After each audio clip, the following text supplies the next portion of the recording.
Hello, I'm so glad you're here. It's Terry with Terry's Mailbox, and today I'm presenting for the Funky Junkie Boutique, and I'm going to show you how to emboss cutouts.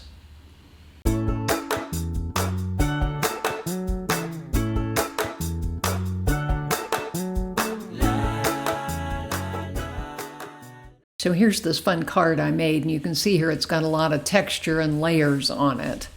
And I'm going to walk you through exactly how I did it. So I love this tree rings embossing folder. Again, it's got so much texture and dimension on it.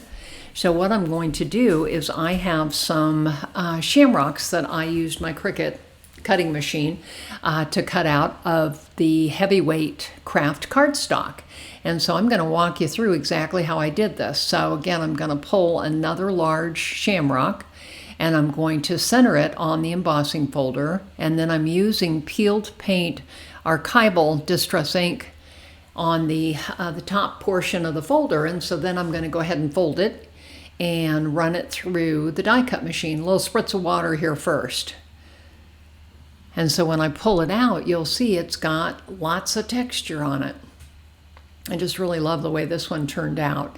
So again, I've got one more small one, so I'm just going to show you one more time how to do it. Again, just rubbing the ink on the top portion of the folder, and again, running it through the die cut machine, and you come out with these great little embossed shamrock. So I grabbed my peeled paint, and I was going to try to do the edges, but that wasn't working for me. So I pulled out the Rustic Wilderness ink pad, and I'll go ahead and use an ink blending tool to color the exterior of the shamrock. And again, I got this idea by the most recent release from Tim, where there are heart tree ring type of things, heart-shaped tree rings. So I thought, oh, I could do that with a shamrock, and then color the outside, and it would turn out just like the other heart tree ring. So again, I'm just kind of edging all of these, and you can see the one in the center is kind of broken there, so you have to be kind of careful, because again, this embossing folder does create a lot of texture. And so again, you got to kind of hold on to all the pieces. And so there's that part. I got that all done.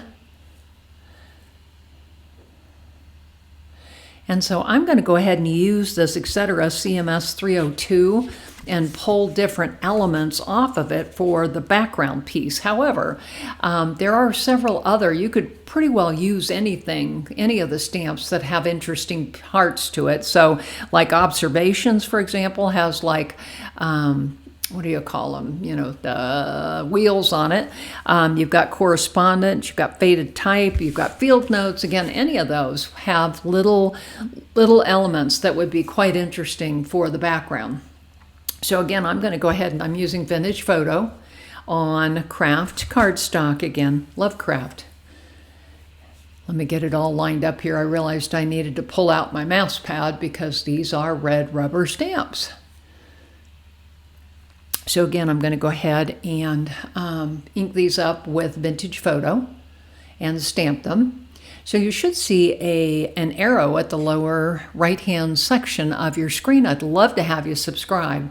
I do a lot with Tim Holtz. I do a lot of floral pieces. And again, just, have a lot of fun, but I'd love to have you subscribe to my channel. So again, I'm going to go ahead and again, I love these positioners because you can stamp many times to make sure that you get a good image. And so I've got the little section there at the bottom right and the top left, so obviously I pulled out some different stamps and did them in red. And then the next thing I did was I trimmed this piece with my decal edge trimmer. I love this thing. This is it just creates such a cool edge on all of your pieces. So again, I did that. And then I also pulled a piece from the Backdrops 3, and I wanted something that had a little bit of green in it. So I found kind of this landscape piece. So again, I'm cutting it out using the decal edge trimmer as well. Kind of measuring here, making sure that I've got it. And in the end, I had to go back and trim the craft piece again. Oh well, that's the way it goes sometimes. So again, I'm just kind of trimming, playing with it. Thought I had it right. But again, when I lined it up, oh darn, that craft piece isn't small enough to allow extra of the other to show. So again, I had to pull it back out, do a little more trimming.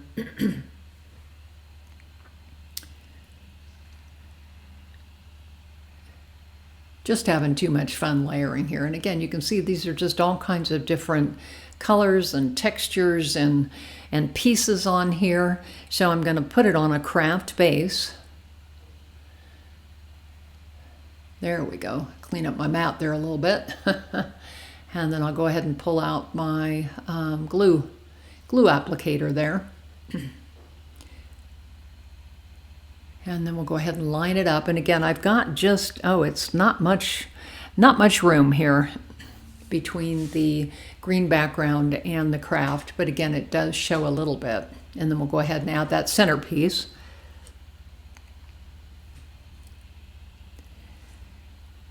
And then I'm going to go ahead and use my vintage photo ink to kind of go around the outside of it. Add a little bit of just texture.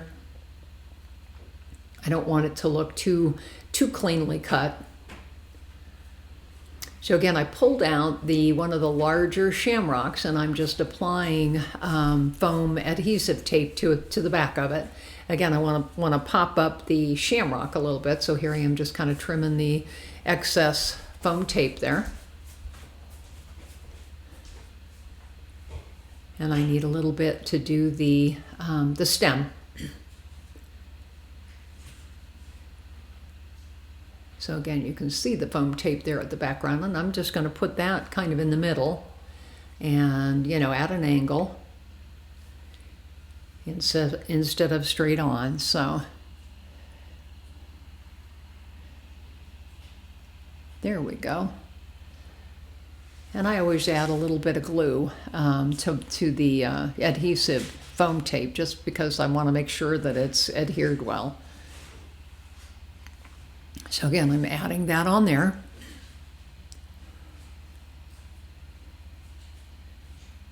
And then the next thing I did was I used the Sentiments die. It's number 662684. And so I cut the shadow out with the craft, and then I cut the actual word Lucky out with a green cardstock from my stash that I thought sort of matched it. So again, I've got my needle nose glue applicator here, and I'm just adding glue dots to the back so that I can adhere that. So I'll pick that up and then center it onto the shadow. So it's kind of a rustic, manly looking card. I also like to blob my paper towel over the top just to make sure I pull out any of the glue that kind of sneaks out the side. So we're just about done with this card, so I'm going to give you a look at it. And again, it's Terry with Terry's Mailbox for the Funky Junkie. I'm on Instagram, Facebook, Blogger, and this